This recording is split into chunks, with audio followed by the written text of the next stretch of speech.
sejahtera dalam Tuhan kita Yesus Kristus.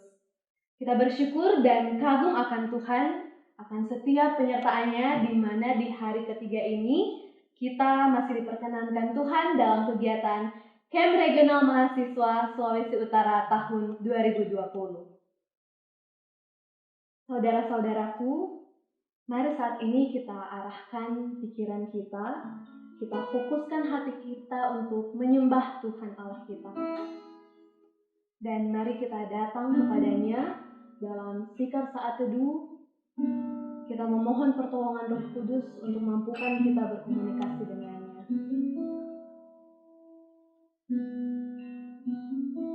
Engkau Allah yang layak menerima segala pujian. Engkau Allah pemilik kehidupan kami. Engkau Allah memelihara kehidupan kami. Kami mau menaikkan setiap syukur kami kepadamu. Engkau Allah yang mulia, kuduslah namamu. Kami mau menaikkan setiap ungkapan syukur kami kepadamu ya Bapa.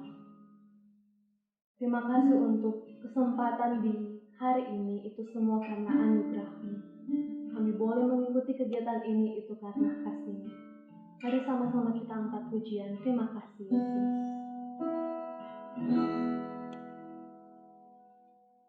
Ku ada sebab anugerah-Mu. Ku ada karena kasih-Mu, Tuhan Yesus. Ku berterima kasih buat kasih rahmat-Mu. Ku ada sebab anugerah-Mu.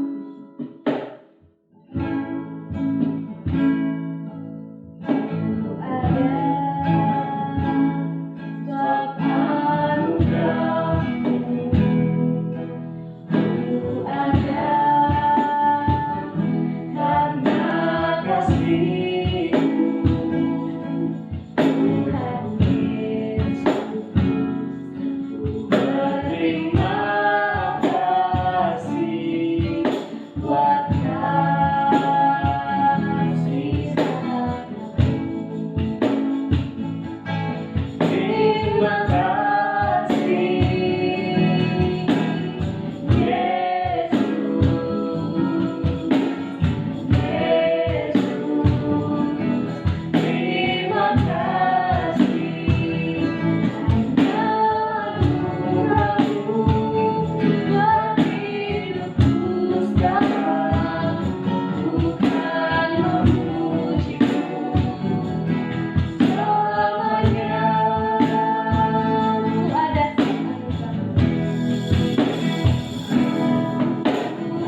mengucap syukur kepadamu ya Tuhan, untuk kesempatan yang Tuhan berikan kami peserta, bahkan panitia, penyelenggara Camp Regional Mahasiswa tahun 2020 ini boleh terkumpul di virtual meeting ini. Kami percaya itu semua karena pertolongan Roh Kudus yang memampukan kami, mendorong kami untuk ada dalam kegiatan ini, memperlengkapi diri kami untuk hormat dan kemuliaan nama-Mu.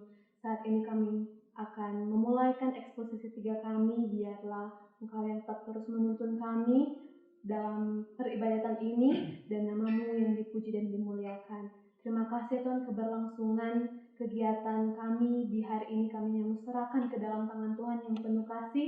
Dalam nama Tuhan Yesus Kristus kami berdoa dan mengucap syukur. Amin. Mari teman-teman masih dalam sikap saat teduh kita menyembah Tuhan Allah kita katakan, Tuhan Engkau sungguh baik. Ya, Bapa memang sungguh baik dalam kehidupan kita. Dan mari kita tinggikan, kita agungkan nama-Nya. Ya Tuhan, Engkaulah cahaya kami, Engkaulah keselamatan kami. Engkau benteng kehidupan kami, bahkan sekalipun kami berjalan dalam lembah yang kelam, kami tidak akan takut. Sekalipun tidak ada dasar untuk berharap, kami tetap percaya.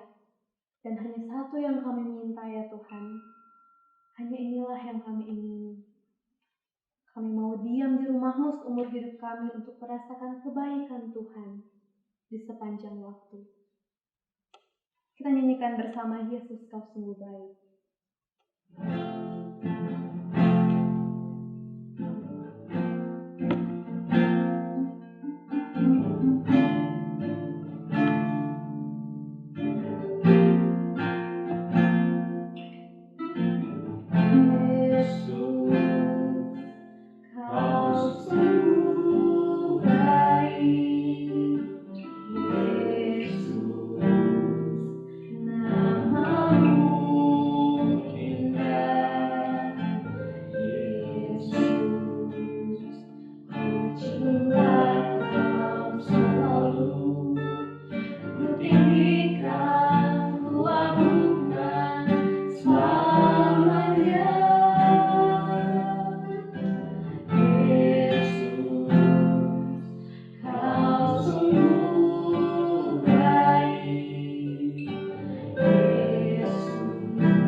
Bapa, kami datang kepadamu dengan kerendahan hati.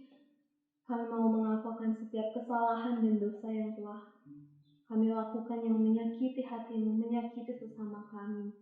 Kami sadar dengan pikiran kami, dengan perkataan kami, dengan tingkah laku kami, dengan segala yang kami lakukan yang menyakiti hati Tuhan, menyakiti hati sesama kami. Itu adalah dosa di hadapan-Mu. Kami sadar bahwa kami hina, kami tidak layak, namun hanya karena kasih dan keadilan-Mu ya Tuhan, sehingga kami dilayakkan.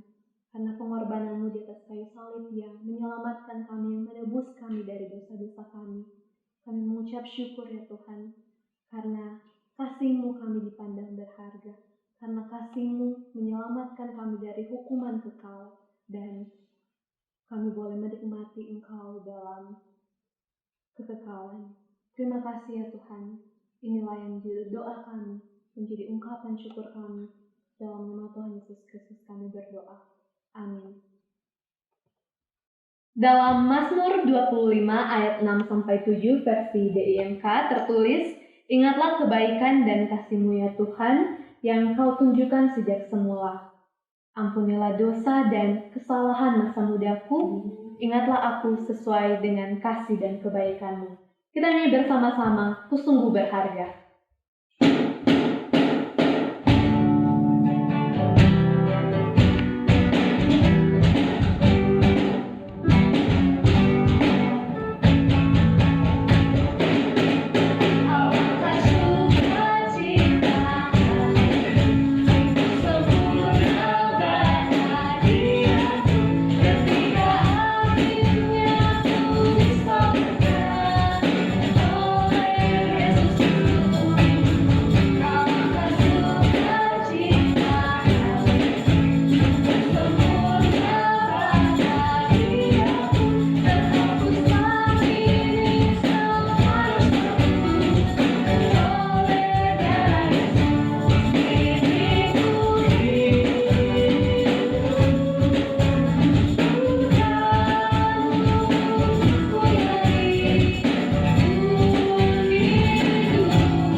Mendengarkan firman Tuhan yang akan disampaikan oleh Bapak Triawan Wicaksono MDiv. Kepada Bapak disilahkan.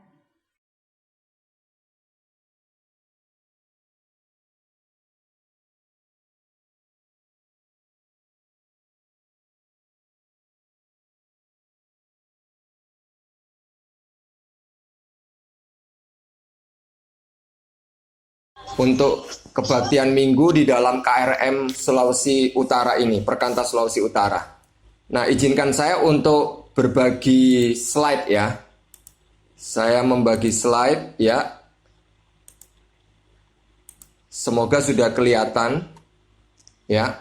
Mari kita berdoa.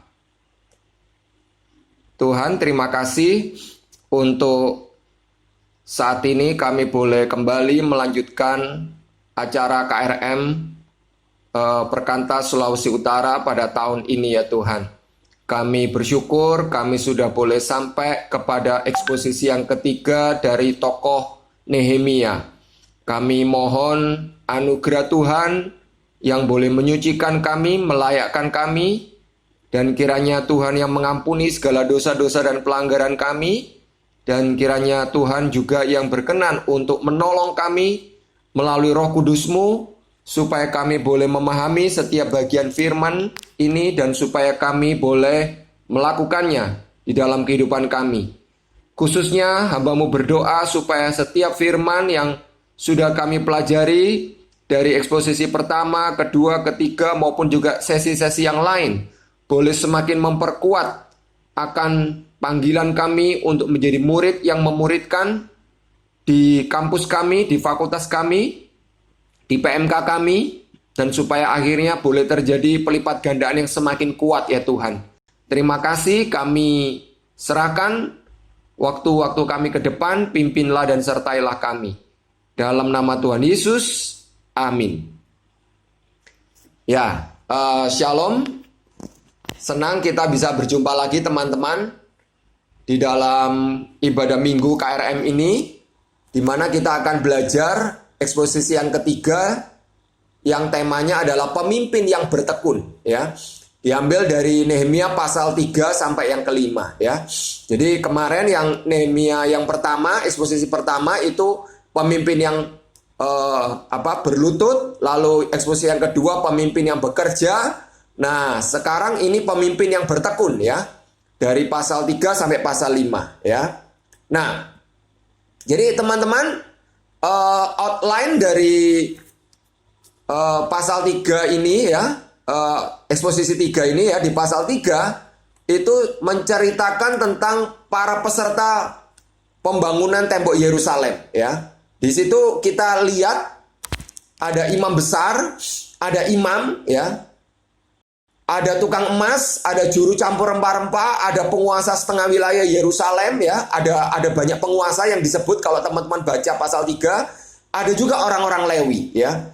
Jadi nanti kita akan lihat yang menarik adalah sebetulnya orang-orang ini itu bukan tukang bangunan, gitu ya.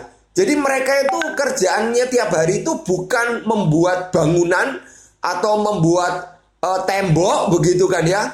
Kalau imam besar jelas tugasnya sehari-hari ya memimpin persembahan korban-korban, ya, memasuki ruang Maha Kudus, begitu ya.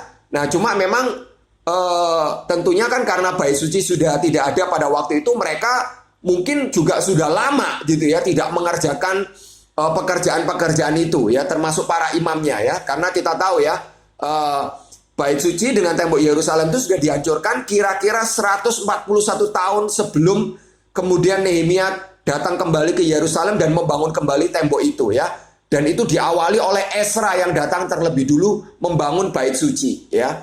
Jadi kalau kita lihat juga misalnya seperti tukang emas, nah tukang emas kan juga kerjaannya pasti bukan membuat bangunan, begitu ya. Juru campur rempah-rempah sudah pasti bukan, begitu ya. Tapi yang menarik, mereka ini terlibat di dalam pembangunan tembok Yerusalem, ya. Lalu di pasal 4 mulai muncul oposisi, ya. Muncul para penentang dari pembangunan tembok ini, dan ini dari luar, ya, dari luar orang-orang Israel, ya. Nah, lalu kemudian masalahnya tidak makin ringan, masalahnya semakin rumit karena ditambah dengan di pasal 5 itu ditunjukkan ada masalah-masalah yang berasal dari dalam sendiri, di dalam diri umat Allah sendiri, ya, di dalam diri orang-orang Israel sendiri, ya. Nah, nanti kita akan lihat bagaimana Nehemia meresponi, mengatasi masalah-masalah ini, ya, supaya pembangunan tembok itu bisa diteruskan, ya. Demikian kira-kira outline dari pasal 3 sampai pasal 5 ini, ya. Nah, jadi teman-teman, Yerusalem itu dibangun sebetulnya oleh dua tokoh, di bawah pimpinan dua tokoh minimal, ya, yaitu Ezra dan Nehemia, ya. Nah, kalau Ezra, kalau teman-teman membaca kitab Ezra itu fokus pembangunannya itu adalah mezbah dan bait suci, ya. Nah, kalau di bahasa Inggrisnya ini disebut sebagai temple, ya. Dan juga itu ada altar di situ, altar dan temple. Altar itu maksud itu mezbahnya dan ada bait sucinya, ya. Nah, sedangkan Nehemia fokusnya itu adalah yang warna kuning itu, ya. Jadi itu adalah tembok yang mengelilingi kota Yerusalem atau City of David, gitu kan ya, kota Daud, begitu, ya. Nah, di situ ada ditunjukkan saya tunjukkan di situ nama gerbang-gerbangnya, karena kan di situ kan banyak sekali pintu-pintu gerbangnya, ya. Di situ ada namanya pintu gerbang air, pintu gerbang kuda, ya, water gate, horse gate, yaitu yang nomor 9, nomor 10, ada pintu gerbang timur, east gate, dan seterusnya, gitu kan ya. Nah, jadi teman-teman, ya, kalau kita lihat, ya, sekarang kita mulai masuk ke dalam pasal yang ketiga, ya. Visi atau panggilan Allah yang diterima oleh Nehemia itu ketika dia masih ada jauh sekali di Persia, lebih dari 1000 km jaraknya dari Yerusalem, itu rupanya menarik orang lain, menarik orang banyak untuk terlibat di dalam visi Allah itu, ya. Jadi saya tadi sudah ceritakan orang dari latar belakang bermacam-macam, ya, imam besar, para imam tukang emas, pemimpin wilayah, juru campur rempah-rempah, bahkan juga ada perempuan-perempuan yang terlibat di dalam pembangunan tembok ini, ya. Jadi Allah memang menyatakan visinya itu kepada satu orang, ya. Tetapi yang menarik, perwujudan visi itu melibatkan banyak orang, tidak bisa individu, ya. Jadi saya ulangi, teman-teman. Allah memang bisa memberikan visi biasanya kepada satu orang, ya. Tetapi pada prakteknya untuk bisa mengerjakan visi itu, mewujudkan visi itu biasanya itu melibatkan banyak orang, tidak bisa individu, teman-teman, ya.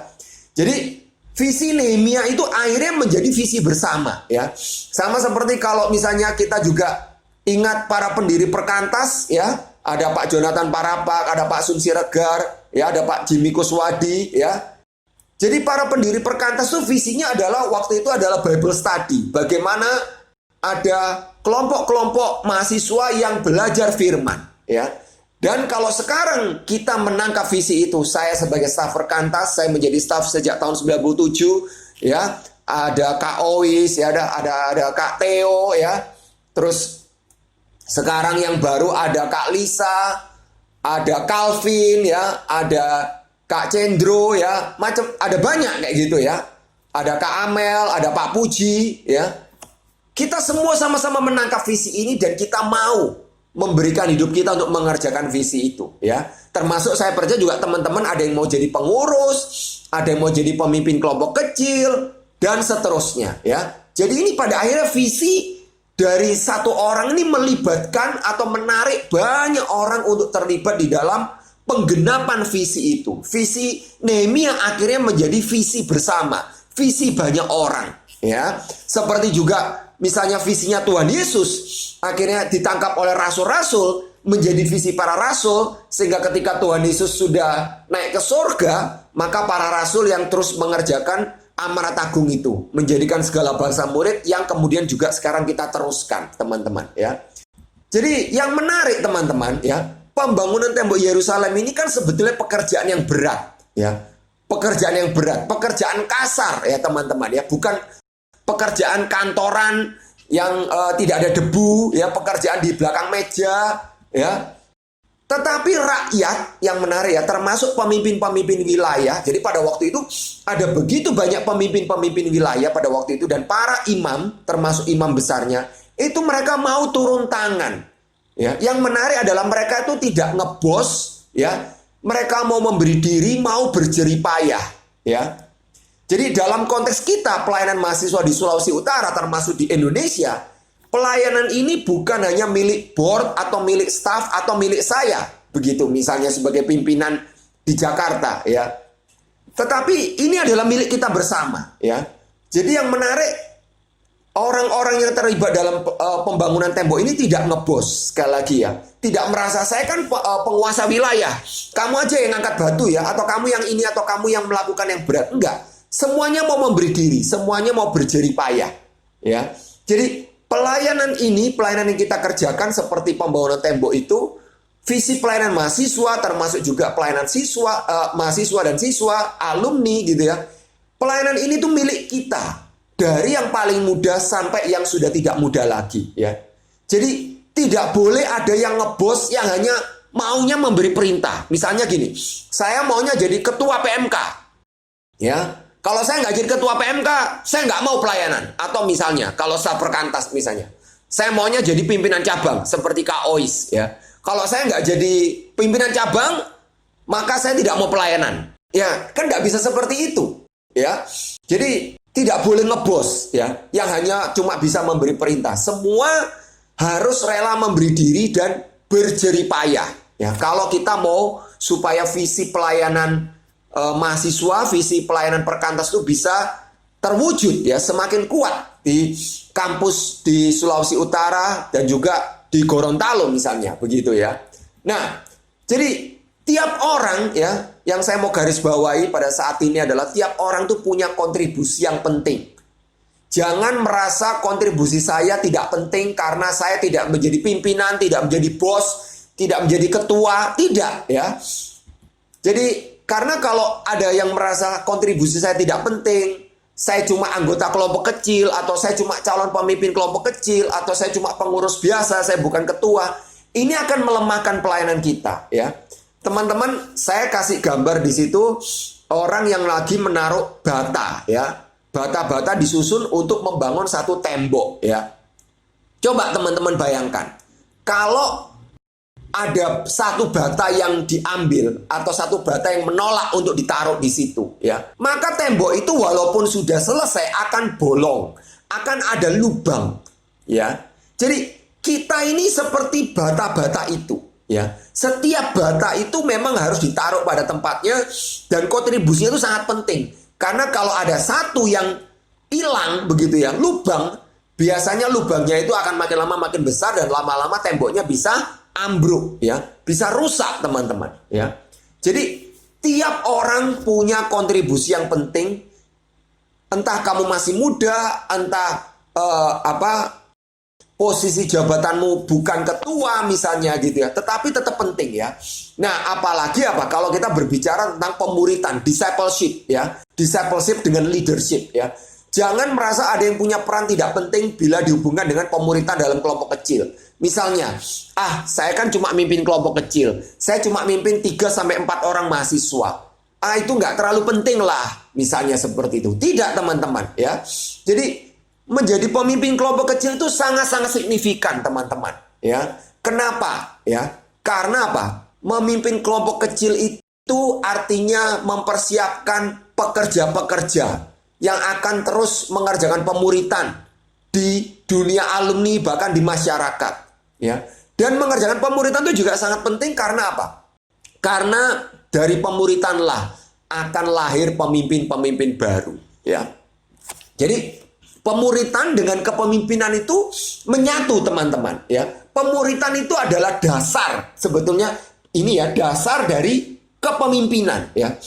Jadi bagaimana menghasilkan pemimpin-pemimpin masa depan untuk gereja, untuk masyarakat, untuk bangsa dan negara? Itu dari kelompok-kelompok kecil ya. Teman-teman ya, saya punya kelompok kecil 4 orang ya. 4 orang.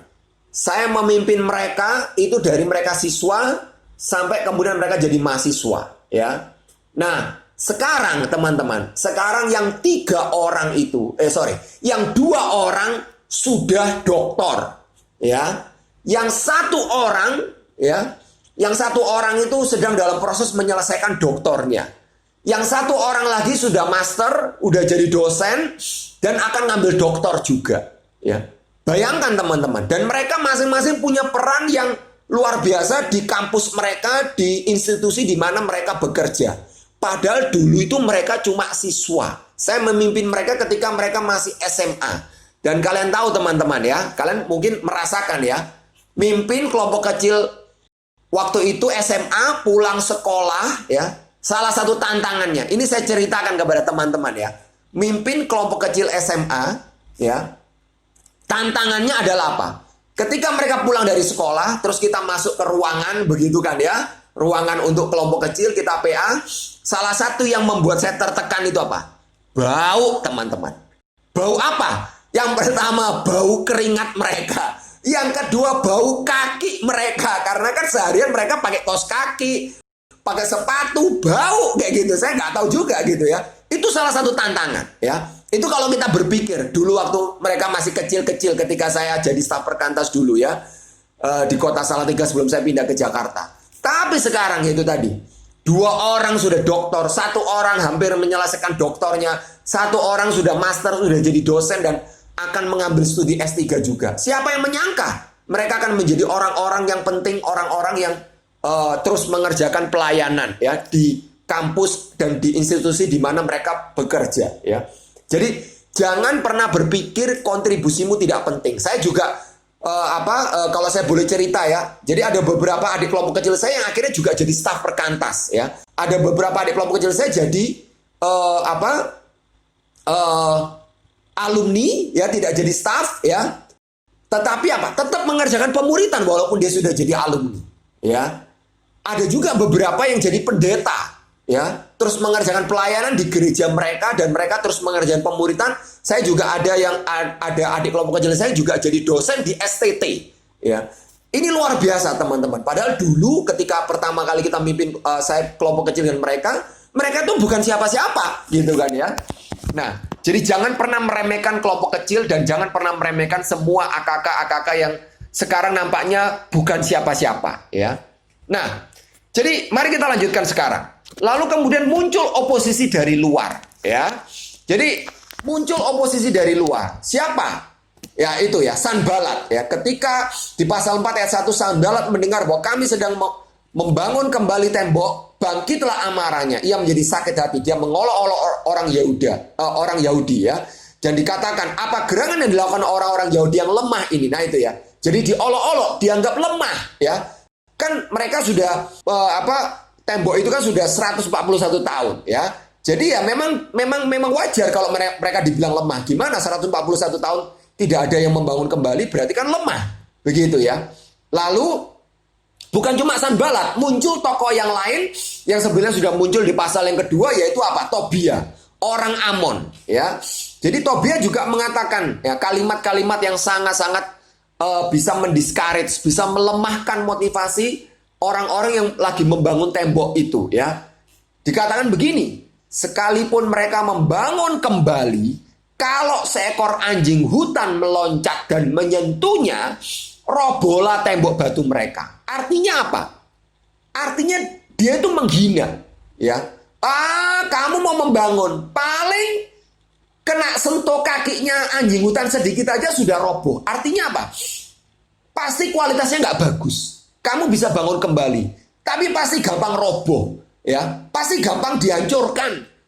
Alah, kamu nggak akan berhasil. Nah itu ya, itu kata-kata ejekan dari Tobia, ya, untuk melemahkan semangat dari orang-orang Yahudi yang sedang membangun kembali tembok itu. Sanbalat dan Tobia ini, ya. Nah, pertanyaannya adalah kenapa mereka sampai memusuhi? Kenapa mereka sampai marah? Kenapa mereka sampai sakit hati, ya? Nah, saya mau agak cepat kayak gitu ya. Saya mau simpulkan saja gitu ya. Kalau teman-teman belajar gitu ya, Sanbalat ini kemungkinan adalah gubernur Samaria, ya. Gubernur Samaria. Sedangkan Tobia ini orang Amon tuh kemungkinan adalah gubernur, atau ada yang juga menyebut bupati gitu, istilah gubernur ya bupati, pokoknya pemimpin wilayah begitu ya. Itu Transjordan. Jadi itu adalah wilayah di sebelah timur dari Yerusalem, di seberang sungai Yordan, ya. Dan dua-duanya ini Sanbalat dan Tobia, kenapa? Mereka sama-sama tidak suka ada Nehemia yang datang untuk membangun kembali tembok Yerusalem. Karena mereka punya keuntungan sosial, politik, dan ekonomi terhadap Yerusalem, ya. Jadi karena Yerusalem nggak punya tembok, ya, mereka bisa merajalela. Dalam arti apa? Karena mereka punya pasukan, mereka bisa menyerang tiba-tiba, lalu mereka istilahnya tuh kayak jadi preman begitu kan ya, minta uang, ya, minta uang keamanan. Jadi mereka bisa memeras orang-orang di Yerusalem untuk membayar biaya-biaya keamanan. Karena kan apa? Karena kan tidak punya tembok orang-orang Yahudi ini, ya. Jadi mereka punya keuntungan-keuntungan ekonomi, keuntungan-keuntungan politik. Nanti kita akan lihat kayak gitu kan ya. Jadi kalau sampai itu punya tembok lagi Yerusalem, maka mereka tidak akan punya keuntungan-keuntungan itu. Karena Yerusalem akan menjadi independen, akan menjadi mandiri, ya. Tidak tergantung lagi keamanannya misalnya dari para orang-orang ini ya, Sanbalat maupun Tobia, ya. Nah, sekarang kalau kita pikirkan ya teman-teman, siapakah Sanbalat dan Tobia masa kini? Ya, tentunya bisa orang dari luar yang mencari keuntungan dari kita, ya. Tetapi yang saya mau garis bawahi pada saat ini adalah Sanbalat dan Tobia itu bisa juga orang dari dalam, ya. Kenapa bisa begitu? Ya. Bisa di antara kita teman-teman. Bisa aja staf perkantas, bisa aja pengurus, bisa aja PKK, bisa AKK, bisa macam-macam. Kenapa bisa begitu? Nah ini yang saya mau garis bawahi ya. Setiap orang yang fokusnya adalah kepentingan pribadi akan menjadi seperti Sanbalat dan Tobia. Saya ulangi ya. Setiap orang yang terlibat dalam pelayanan di perkantas, tetapi fokus kepentingannya adalah pribadi, ya, maka apa? Maka cepat atau lambat dia pasti akan menjadi seperti Sanbalat dan Tobia, ya. Kenapa? Ya karena memang fokus mereka juga adalah kepentingan pribadi, ya. Jadi kalau fokus kita kepentingan kita cuma mencari kepentingan kita tidak betul-betul mencari Tuhan, kita tidak mencari pertumbuhan, ya. Kita tidak sungguh-sungguh mau melayani dengan segala ketulusan hati, ya. Kita ingin dihormati, kita ingin mendapatkan uang, ya. Kita ingin mungkin mendapat pacar, ya. Nanti kalau kita nggak dapat pacar, kita bisa kecewa. Kalau kita nggak dapat uang, kita bisa kecewa. Kalau kita nggak dapat hormat, kita bisa kecewa, ya. Kalau kita punya kepentingan pribadi macam-macam, ya. Jadi cepat atau lambat itu kalau kita punya kepentingan-kepentingan pribadi, pasti akan menghambat kemajuan visi Allah, menghambat kemajuan pemuritan di fakultas, di kampus, bahkan di kota kita, ya. Jadi pertanyaan refleksi buat kita pada ibadah minggu ini adalah, apakah fokus kita dalam hidup dan pelayanan kita itu sungguh-sungguh kepentingan Allah, ya? Ataukah fokus kita adalah diri kita sendiri, ya? Apakah kita benar-benar fokus mau melayani, ya, untuk kepentingan orang lain, kepentingan sesama, dan bukan semata-mata kepentingan kita sendiri, ya?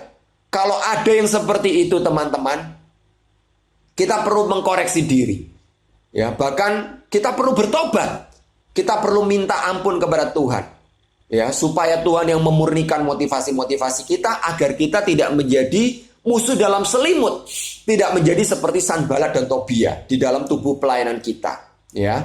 Nah, apa respon Nehemia terhadap usaha-usaha Sanbalat dan Tobia untuk melemahkan pembangunan tembok Yerusalem, ya? Yang menarik di pasal 4 ayat 4 sampai 5, dia berdoa kepada Allah, ya. Jadi ini yang menarik. Doa itu selalu menjadi respon pertama Nehemia di dalam menghadapi masalah-masalah apapun, ya. Mulai dari ketika dia mendengar dari Hanani, ketika dia ditanya raja, ya, yang mungkin raja juga gusar, raja mungkin marah, kenapa kamu tidak sakit tapi kok mukamu muram gitu kan, ya. Lalu Nehemia menjadi sangat takut, dia berdoa, ya. Jadi pertanyaannya, bagaimana dengan kita, ya? Apakah kita juga mengutamakan doa, teman-teman? Doa kalau kita belajar dari Nehemia itu bukan kalau kita sudah tidak bisa melakukan apa-apa, ya. Doa itu semestinya selalu menjadi awal, tengah, dan akhir dari semua usaha-usaha kita, ya. Bukan cuma di awal saja, lalu tengah dan akhirnya kita nggak berdoa lagi. Atau bukan cuma di akhir, di awal tengah kita nggak berdoa. Tapi selalu kita harus menyelimuti, gitu ya. Meliputi semua upaya-upaya kita mengawali, di tengah dan mengakhiri semuanya itu di dalam doa, ya.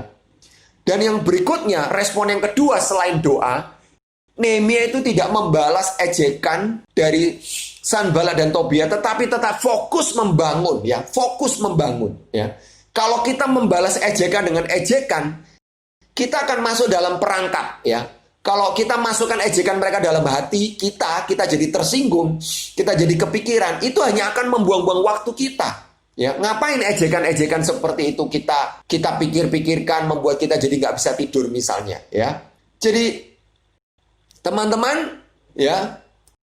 Lalu ketika Nehemia sudah berdoa, Nehemia tetap fokus, ya. Sampai akhirnya apa? Sampai akhirnya mereka kemudian mengadakan persepakatan bersama untuk memerangi Yerusalem dan mengadakan kekacauan di sana, ya. Kenapa? Karena Nehemia terus fokus. Nehemia tidak terpengaruh, ya. Jadi mereka kemudian istilahnya itu meningkatkan gangguan mereka. Kalau awalnya kan mereka cuma ngejek, ya. Tetapi karena Nehemia tidak terpancing, ya, Nehemia tetap fokus, ya. Nehemia terus berdoa. Maka kemudian mereka mulai berpikir untuk memerangi Yerusalem, ya. Kita perangi aja kalau begitu, ya. Kita bikin kekacauan.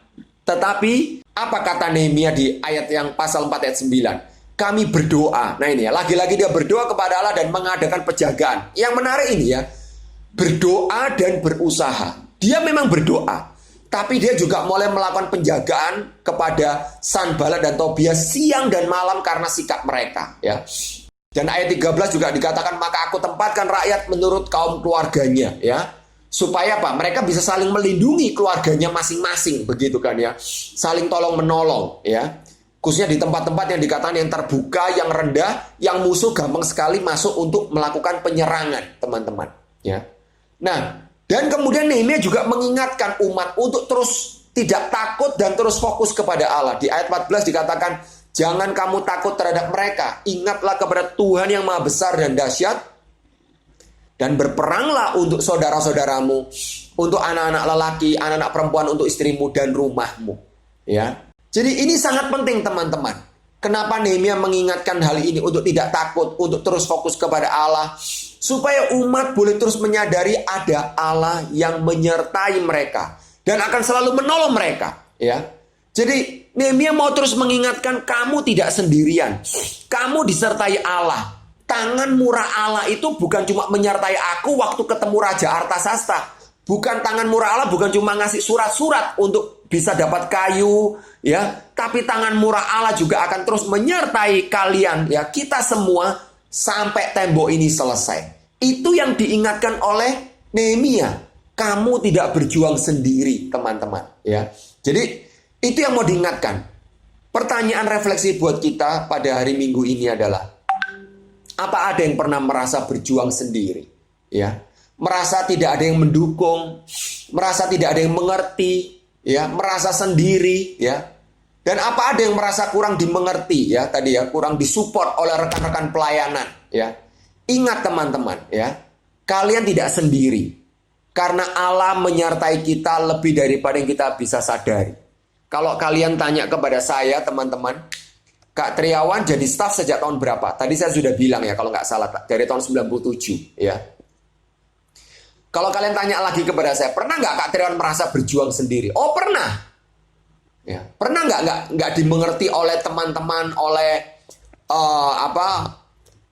teman-teman atau pengurus atau staf atau siapapun di perkantas? Pernah, saya pernah mengalami itu. Ya, bahkan jujur saya juga pernah berpikir untuk keluar. Ya, saya pernah berpikir untuk keluar karena terjadi kesalahpahaman, karena saya merasa tidak dimengerti, karena saya merasa disalahkan, ya. Saya tidak ditanya baik-baik, saya tidak diajak ngomong baik-baik, lalu tiba-tiba saya dituduh macam-macam seperti itu, ya. Jadi saya juga pernah merasa, kok saya jadi merasa sendiri berjuang ini, tidak ada yang memahami, malah saya tidak disupport, begitu kan ya. Tetapi saya bersyukur tiap kali saya pengen keluar gitu ya, saya berdoa kepada Tuhan dalam saat teduh saya berdoa, saya baca firman Tuhan, saya dikuatkan, ya. Dan salah satu yang terus menguatkan saya itu Tuhan berkata gitu ya melalui firman Tuhan, kamu tidak sendiri, aku menyertai engkau, ya. Dan aku yang akan membuat kamu berhasil, ya. Itu yang menguatkan saya sampai sekarang. Dari tahun 97 saya masih bisa jadi staf perkantas, ya. Dan saya percaya Tuhan pun juga menyertai teman-teman, ya. Jadi ini nggak cuma teori, ini sungguh-sungguh Allah kita tuh Allah yang hidup dan sungguh-sungguh menyertai kita. Ya, pertanyaannya adalah apakah kita mengimani itu, kita meyakini hal ini. Ya, nah, you can be broken, you can get upset. Ya, kita bisa mungkin hancur, kita mungkin stres, kita mungkin marah, kita mungkin bingung. Ya, but you must always remember that God never leave you alone. Ya, dan ini juga yang saya yakini. Allah tidak akan membiarkan kita sendirian, ya. Apalagi kan Tuhan Yesus kan juga sudah berjanji, ya. Dia itu adalah Allah yang Immanuel, God with us. Dan dia bahkan juga sudah mengutus Roh Kudus, ya. Jadi kita harus meyakini itu. Nah, teman-teman.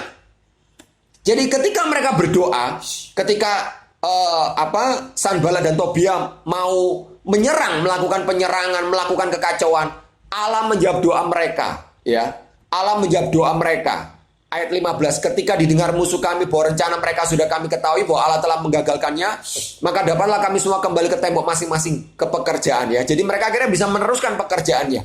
Tetapi mereka meneruskan kewaspadaan mereka, ya. Jadi rupanya Allah melakukan sesuatu mengacaukan rencana mereka, ya. Lalu nah, sejak hari itu sebagian dari anak buahku melakukan pekerjaan dan sebagian lagi memegang tombak perisai. Jadi dibagi tugas. Ada yang berjaga-jaga, ada yang meneruskan pembangunan, ya. Tetapi yang menarik apa? Ayat 17 juga dikatakan yang orang-orang yang memikul dan mengangkut melakukan pekerjaan dengan satu tangan dan dengan tangan yang lain memegang senjata. Bayangkan ya. Jadi satu tangan memegang senjata, siap-siap kalau ada serangan, tapi satu tangan untuk memikul, ya mungkin memikul batu-batu ya untuk bisa dibangun kembali. Jadi ini satu hal yang sangat-sangat tidak mudah teman-teman ya. Walaupun Tuhan sudah menjawab doa-doa mereka, tetapi mereka tidak jadi terlena. Mereka meneruskan kewaspadaan mereka dan mereka terus fokus melakukan pembangunan ya.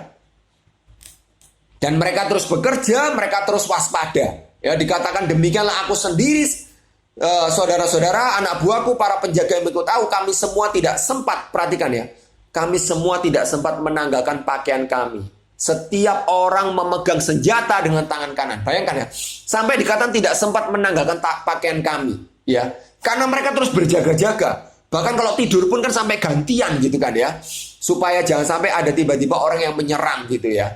Nah, jadi teman-teman kalau coba kita bayangkan ya, apa yang kira-kira mereka rasakan ya, apa yang kira-kira mereka rasakan, pasti mereka capek, pasti mereka lelah, pasti mereka stres ya, karena terus gitu ya, harus fokus membangun tapi juga menghadapi oposisi, menghadapi serangan gitu ya.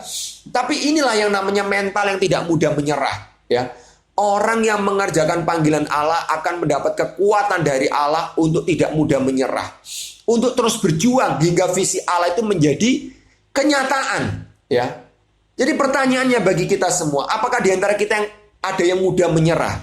Ketika tantangan masalah terus datang dan makin berat, mungkin ada masalah dengan studi kita, masalah dengan keluarga kita, masalah dengan ada anak-anak kelompok kecil kita. Apakah kita jadi menyerah sehingga kita akhirnya meninggalkan pelayanan? Kita tidak mau lagi ikut kelompok kecil ya. Mungkin kamu sulit untuk berkomitmen, mungkin ada masalah dalam pelayanan di kampusmu. Mungkin kamu sendiri juga punya masalah pribadi, masalah mungkin dengan pacarmu, dengan orang tua, bahkan mungkin kamu jatuh ke dalam dosa-dosa tertentu, ya. Apakah engkau menjadi menyerah, lalu meninggalkan kelompok kecilmu, tidak mau lagi melayani, tidak mau lagi berdoa, dan tidak mau lagi baca Alkitab, teman-teman? Teman-teman, semoga ibadah ini menguatkan teman-teman, ya. Don't give up on God, ya. Because He won't give up on you. Maksudnya apa? Jangan pernah berpikir, Allah tidak menjawab doaku, masalahku tambah lama tambah banyak, Allah sepertinya tidak peduli dengan aku. Jadi kita akhirnya menyerah kepada Allah. Kita tidak lagi minta tolong, kita tidak lagi berdoa, kita tidak lagi berharap kepada Allah. Jangan seperti itu. Don't give up on God. Kenapa? Because He won't give up on you. Dia tidak akan menyerah untuk terus menguatkan kita dan menolong kita, teman-teman. Yakinilah itu, percayalah itu, ya. Dan Tuhan Yesus berjanji, Dia adalah Allah yang Immanuel. Itu benar, ya dan amin. Dan Dia betul-betul menyertai kita melalui Roh Kudus-Nya, ya. Jadi teman-teman, pertanyaannya sekarang, ya, kita lanjutkan eksposisi kita. Apa hanya itu masalah yang dihadapi oleh Nehemia, ya? Nah, ternyata ada masalah yang lain yang muncul, ya. Jadi mungkin kalau kita sudah sampai tahap ini, kita udah sangat stres ya. Loh, masalah apa lagi? Mungkin kita bertanya. Masalah-masalah dari Sanballat dan Tobia saja sudah membuat Nehemia tidak bisa melepaskan pakaiannya, ya. Tidak sempat ganti baju, bayangkan, saking sibuknya, saking terus berjaga-jaga, ya. Ternyata di tengah-tengah kondisi yang sudah sangat stres yang menekan itu, ada masalah lain yang kemudian muncul, ya. Dan kali ini masalahnya itu dari dalam sendiri, bukan dari Sanballat, bukan dari Tobia. Dan masalah dari dalam ini jauh-jauh lebih berat daripada oposisi yang berasal dari Sanballat dan Tobia. Ya, apa masalahnya? Nah, kalau kita membaca pasal 5 ayat 3, itu terjadi krisis ekonomi dan terjadi kelaparan, teman-teman. Jadi ada orang-orang yang tidak punya makanan, terpaksa harus hutang, terpaksa harus pinjam, ya. Ada orang-orang yang punya tanah yang terpaksa juga menggadekan tanahnya demi mendapat gandum, ya. Karena memang terjadi kelaparan, ya. Ingat misalnya contohnya waktu Yusuf kan juga terjadi kelaparan, ya. Jadi pada waktu itu berkali-kali terjadi kelaparan. Ingat juga kisah Naomi, ya, terjadi kelaparan, ya. Jadi kemudian juga ada orang-orang yang terpaksa pinjam uang dengan bunga yang mencekik, ya. Jadi ini pinjamnya kemungkinan memang dari rentenir gitu ya, untuk membayar pajak dari penguasa-penguasa wilayah, dari raja-raja yang berkuasa pada waktu itu. Karena kan memang Yerusalem tidak punya tembok. Dan terpaksa ini, bayangkan ya teman-teman, terpaksa menggadaikan anaknya sebagai budak karena sudah tidak punya hal lain yang bisa digadaikan. Karena kalau pinjam harus ada yang digadaikan, teman-teman. Harus ada jaminan, harus ada kolateral istilahnya gitu ya. Harus ada jaminannya ya. Nah, rupanya masalahnya ini adalah apa? Kesulitan ekonomi dan kelaparan ini dimanfaatkan oleh orang-orang kaya tertentu dan para penguasa tertentu untuk mencari keuntungan pribadi dengan meminjamkan uang dengan bunga yang mencekik tadi itu. Dan bahkan mereka sampai memperbudak, bahkan menjual sesama orang Yahudi ke bangsa lain, teman-teman, ya. Jadi, teman-teman, ini adalah praktik yang melanggar firman Tuhan, ya. Jadi kalau kita membaca Keluaran 22:25, itu dikatakan di situ, janganlah engkau berlaku sebagai seorang penagih utang terhadap dia, janganlah engkau bebankan bunga uang kepadanya, ya. Dan ayat 26 di Keluaran 22 juga dikatakan, kalau kamu sampai mengambil jubah temanmu sebagai gadai, haruslah engkau mengembalikannya sebelum matahari terbenam, ya. Sebab hanya itu penutup tubuhnya. Jadi ini bagi orang yang benar-benar miskin, ya. Dan kalau dia berseru-seru kepadaku karena kamu gak kembalikan, aku akan mendengar sebab aku ini pengasih dan Tuhan bisa menghukum orang yang mencekik orang miskin itu, ya. Nah, ini juga kalau kita membaca Imamat, ya. Imamat 25 ayat 36, janganlah engkau mengambil bunga, uang atau riba daripadanya, melainkan kau harus takut akan Allahmu supaya saudaramu dapat hidup di antaramu, ya. Jadi kita orang-orang Yahudi itu firman Tuhan itu mengajarkan nggak boleh ngambil bunga dari orang lain, ya. Yang boleh dilakukan adalah kalau ada orang yang kesulitan pinjemi, tapi nggak usah mengambil seperti itu, ya, mengambil bunga, apalagi dengan bunga yang mencekik, ya. Bahkan mereka tega menjual sesama orang Yahudi yang sudah menggadaikan dirinya demi mendapatkan pinjaman uang, dan mereka jualnya kepada orang asing, ya. Itu ada di pasal 5 ayat 8 dari Nehemia. Dan praktek ini pun juga melanggar firman Allah, ya. Praktek menjual sesama orang Yahudi kepada bangsa lain itu dilarang oleh Yahweh dalam Imamat pasal 25 juga. Teman-teman bisa baca, ya. Jadi, mengapa masalah ini lebih berat dari oposisi Sanballat dan Tobias? Karena apa? Masalah ini tuh adalah melanggar firman Tuhan, ya. Dan pelanggaran kepada firman Tuhan inilah merupakan akar masalah dari hancurnya tembok Yerusalem. Bila umat membangun tembok tetapi tetap melanggar firman, pastilah tembok itu akan dihancurkan lagi, ya. Pasti Allah akan membiarkan tembok itu hancur lagi kalau mereka terus-menerus melanggar firman Tuhan, ya. Nah, di sisi yang lain, penindasan orang kaya kepada orang yang lebih lemah secara ekonomi itu akan menimbulkan disintegrasi dalam masyarakat, akan menimbulkan perpecahan, ya, akan menimbulkan perpecahan, ya. Sehingga mereka akan terpecah, mereka akan saling membenci, dan kalau mereka tidak bersatu, maka pembangunan tembok Yerusalem akan berjalan lambat, bahkan bisa mandek, bisa berhenti. Ya, jadi sekali lagi masalah ini tuh jauh-jauh lebih berat daripada Sanballat dan Tobia, karena ini urusannya dengan Tuhan, melanggar firman, dan ini bisa menimbulkan perpecahan yang akhirnya bisa menghentikan pembangunan tembok Yerusalem itu. Ya, dan itu sebabnya kenapa di pasal 5 itu di ayat 6, ya, dikatakan Nehemia sangat marah. Lalu di ayat 7 dikatakan setelah berpikir masa-masa, jadi setelah dia sangat marah dikatakan dia menggugat. Perhatikan ya, yang digugat itu para pemuka dan para penguasa. Kenapa? Karena mereka yang meminjami uang dengan bunga yang mencekik, bahkan mereka yang sampai menjual saudara-saudara sebangsanya yang lebih miskin ke orang asing, ya. Jadi sampai digugat oleh Nehemia. Dan di ayat 8 dikatakan mereka berdiam diri, mereka tidak dapat membantah, ya. Jadi ini yang tadi saya katakan, orang-orang yang bisa jadi seperti Sanballat dan Tobia karena mereka mencari kepentingan sendiri. Lihat saudaranya susah, bukannya ditolong, malah apa? Dimanfaatkan, malah diperas, malah ditindas, ya. Jadi Nehemia mengatakan, tidaklah patut apa yang kamu lakukan. Bukankah kamu harus berlaku dengan takut akan Allah? Perhatikan ya, takut akan Allah. Karena bagi Nehemia ini melanggar firman Tuhan, ya. Dan kalau kita melanggar firman, ini bisa dicerca oleh bangsa-bangsa lain, ya. Ya. Dan kemudian apa?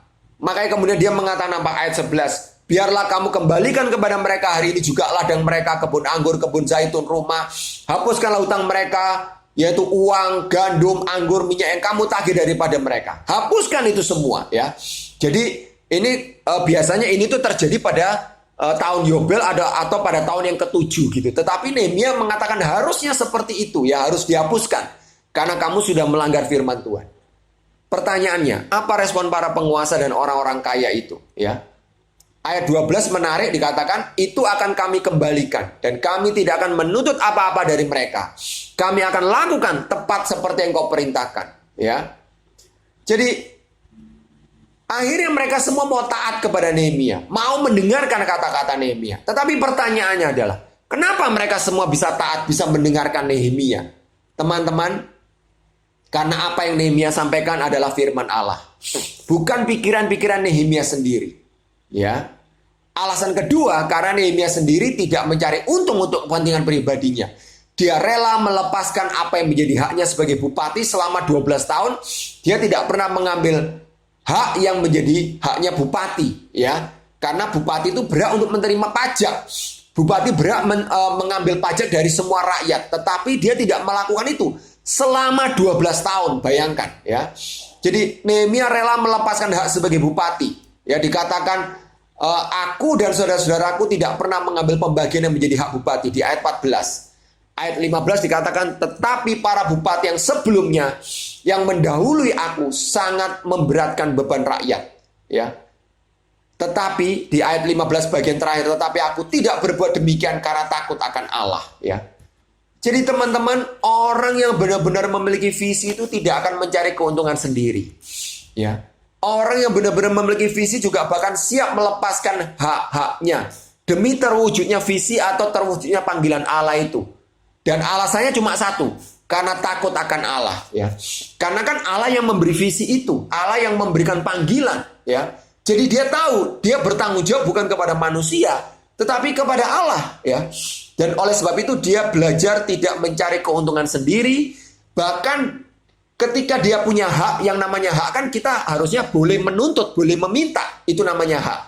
Tetapi bahkan Nehemia pun melepaskan haknya itu, teman-teman, ya. Demi supaya panggilan atau visi Allah untuk membangun tembok Yerusalem, untuk memulihkan kembali kebesaran nama Allah itu boleh terwujud, ya. Bahkan kalau kita lihat Nehemia itu keluar uang pribadi, ya. Dikatakan duduk pada mejaku orang Yahudi dan para penguasa 150 orang, ya. Yang disediakan sehari atas tanggunganku seekor lembu. Bayangkan seekor lembu itu harganya berapa, teman-teman? 6 ekor kambing, domba yang terpilih, beberapa ekor unggas, bermacam-macam anggur dan berlimpah-limpah setiap 10 hari, ya.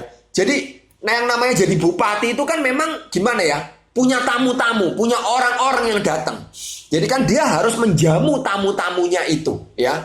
Dan dia harusnya menjamunya itu ya dari pajak, dari hak bupati itu. Tetapi apa? Dia tidak mengambil hak bupati. Dia keluar uang sendiri dari uangnya pribadi, teman-teman. Jadi selama 12 tahun, saya pikir Nehemia bukan makin kaya, tetapi makin miskin. Karena apa? Karena dia tidak ada pendapatan, tapi justru terus-menerus keluar pengeluaran, teman-teman. Ya. Tetapi dia rela makin miskin. Demi apa? Demi supaya panggilan Allah, visi Allah itu terjadi. Ya. Bukankah ini mirip seperti Kristus? Ya. Kristus juga rela menjadi miskin supaya kita menjadi kaya oleh karena kemiskinannya, ya. Dan kalau ngomong-ngomong seperti ini saya juga jadi ingat, ya. 6 tahun pertama saya jadi staf perkantas dari tahun 97 sampai tahun 2003, ya. Saya ya menerima gaji pada waktu itu nggak terlalu besar. Saya tetap memberikan perpuluhan, saya juga memberikan persembahan di luar perpuluhan. Ya, dan saya juga membantu anak-anak kelompok kecil saya, ada di kelompok kecil saya yang punya kesulitan keuangan. 6 tahun pertama saya jadi staf perkantas, saya nggak bisa nabung. Saya nggak punya tabungan. Makanya ketika mau menikah, saya stres. Kenapa? Karena nggak punya tabungan. Bayangkan, laki-laki mau menikah nggak punya tabungan itu kan bikin stres, ya. Tetapi ya, singkat cerita, puji Tuhan, kami bisa married, ya. Saya dengan Kak Ani, kami bisa menikah akhirnya, gitu ya. Nah, itu teman-teman, ya. Jadi mengerjakan visi atau panggilan Allah itu sebetulnya seperti lari maraton, ya. Lari maraton itu seperti apa? Butuh stamina jangka panjang. Butuh orang yang tidak mudah berhenti, tidak mudah menyerah. Ya, butuh terus berdoa. Nggak sekali-sekali berdoa, tapi bertekun dalam doa. Ya, butuh terus berkomunikasi dengan semua yang terlibat. Ya, mungkin tim kerja, sesama pengurus, sesama PKK, AKK, gitu ya. Dan butuh sikap melayani, servant leadership. Nggak ngebos, teman-teman. Ya. Dan butuh ketegasan melawan dosa seperti yang dilakukan oleh Nehemia, ya. Dan yang pasti juga butuh tidak mencari kepentingan sendiri dan kerelaan melepaskan hak, ya. Intinya butuh ketekunan, tekun, ya. Dicari pemimpin yang bertekun di dalam mengerjakan visi Allah, ya. Tekun di dalam mengatasi masalah-masalah, tidak mudah menyerah, tekun berdoa, tekun melayani, tekun melawan dosa, tekun tidak mencari kepentingan sendiri, tekun di dalam melepaskan hak-haknya. Ya. Nah, teman-teman, kalau ditanya, kita perlu tekun sampai kapan? Kita perlu tekun sampai kapan, teman-teman? Untuk mengerjakan visi Allah, untuk mengerjakan panggilan Allah. Nah, ini adalah slide saya yang terakhir. Teman-teman tahu nggak ini foto atau gambarnya siapa? Sebetulnya ini kalau bisa interaksi, saya pengen tahu ini jawabannya. Ada yang tahu nggak ya? Kalau ada yang tahu nanti saya kasih hadiah buku, ya. Tetapi karena kita tidak bisa berinteraksi, agak susah juga saya ya untuk tahu jawabannya gitu ya. Jadi ini adalah gambar siapa? Gambar seorang pahlawan nasional yang tekun sampai mati. Dia orang Kristen, dia anak Tuhan, dia percaya kepada Kristus. Ya. Dan kalian harus bangga bahwa pahlawan ini, dia adalah pahlawan nasional yang lahir di Sulawesi Utara. Di mana? Di Malalayang. Saya nggak tahu ada nggak kalian yang lahirnya di Malalayang ya. Siapa namanya? Robert Walter Monginsidi. Iya. Ini namanya Monginsidi ya. Jadi Monginsidi ini memutuskan ya. Jadi dia itu sebetulnya ahli bahasa Jepang. Dia sekolah belajar bahasa Jepang, lalu dia meninggalkan Sulawesi Utara, dia pergi ke Makassar untuk belajar sebetulnya, untuk sekolah lagi. Tetapi ketika itu kemudian terjadi Indonesia merdeka, lalu Belanda bersama Belanda dengan nikahnya NICA gitu ya, dengan nikah itu kan mau kembali untuk menguasai Indonesia ya. Lalu akhirnya dia merasa ada panggilan Tuhan untuk apa? Untuk mempertahankan kemerdekaan yang sudah diproklamasikan, yang sebentar lagi juga akan kita rayakan ya, 17 Agustus nanti sebentar lagi ya. Jadi Jadi teman-teman, dia memutuskan meninggalkan sekolah di Makassar untuk berjuang mempertahankan kemerdekaan itu ya. Lalu singkat cerita kemudian dia ditangkap oleh Belanda 28 Februari tahun 47. Tapi kemudian beberapa bulan kemudian dia berhasil kabur ya dengan beberapa orang temannya kabur. Tetapi sayang seribu sayang, akhirnya apa? Dia kemudian tertangkap kembali karena apa? Nah ini, karena ada orang-orang kayak Sanbalat dan Tobia, kayak penguasa-penguasa ya, kayak orang-orang kaya yang cuma mencari kepentingan sendiri ya. Jadi ada orang-orang tertentu yang berkhianat. Karena Belanda kan tidak bisa menangkap Walter Monginsidi ini. Lalu Belanda kemudian mengiming-iming sejumlah uang. Siapa yang bisa memberitahu informasi di mana Monginsidi berada akan dikasih uang. Singkat cerita, ada orang yang memberitahu Monginsidi kemudian ditangkap. Dan kemudian 5 September 49, usianya baru 24 tahun. Ya. Kemungkinan kalian semua usianya belum 24 ya teman-teman ya. Kalau saya sih sudah lewat dari 24 ya. Jadi pada usia 24 tahun dia dieksekusi, dia ditembak mati oleh Belanda ya. Jadi ini adalah contoh orang yang bertekun. Tekun sampai kapan? Sampai mati. Robert Walter Monginsidi. Ini pahlawan nasional ya, yang lahir dari Sulawesi Utara. Jadi kalian perlu bangga. Tapi nggak cukup teman-teman cuma bangga.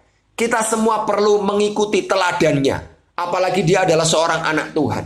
Ya. Dan jangan sampai kita mengikuti teladan Sanbalat, Tobia atau penguasa-penguasa kaya yang mencekik orang-orang sebangsanya sendiri. ya, demi keuntungan pribadi mereka. Karena kalau kita demikian, kita hanya akan menjadi pengkhianat-pengkhianat, ya. Kita bukan hanya akan mengkhianati gereja, bukan hanya mengkhianati bangsa kita, bahkan lebih-lebih kita akan mengkhianati Tuhan dan firman Tuhan.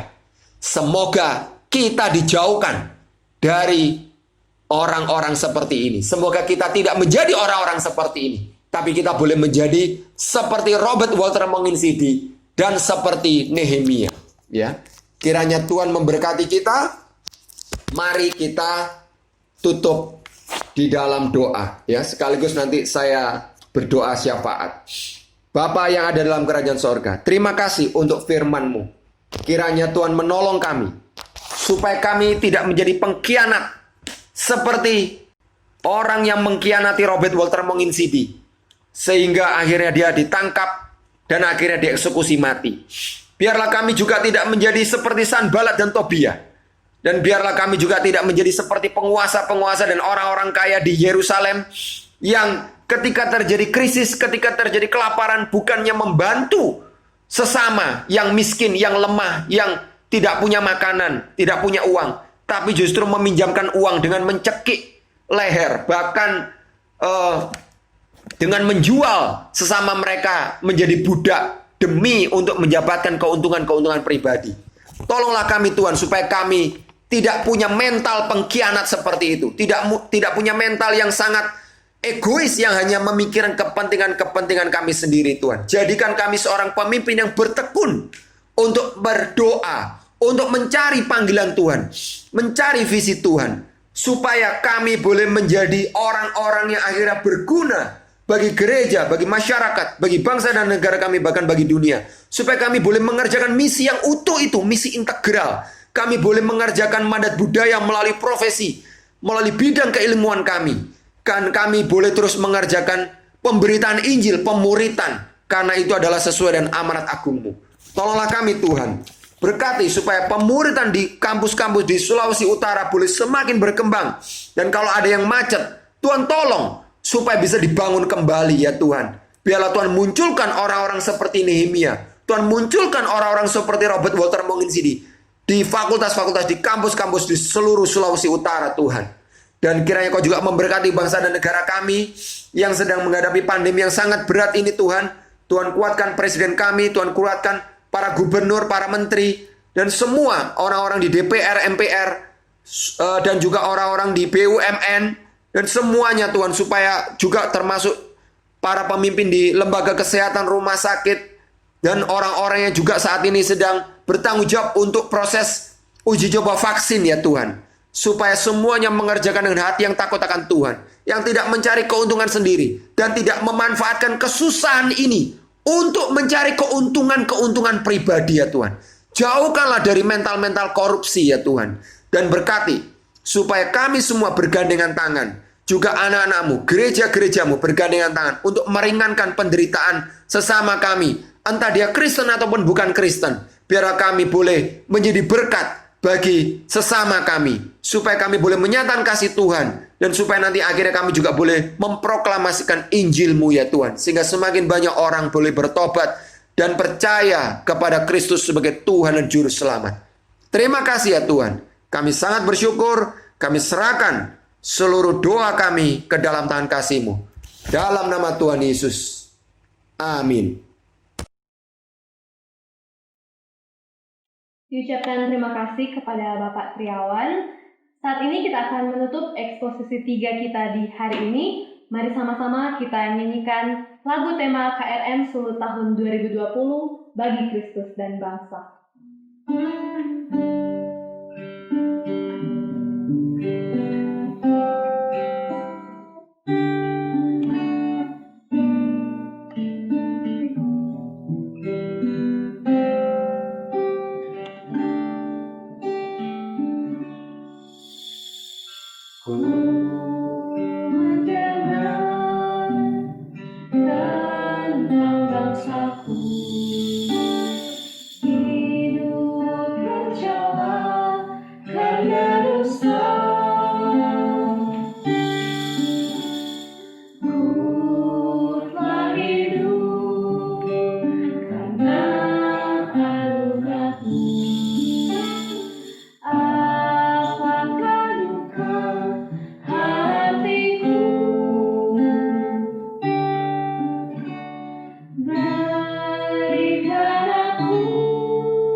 Demikianlah eksposisi 3 kita di hari ini, dan akhirnya Tuhan Yesus memberkati.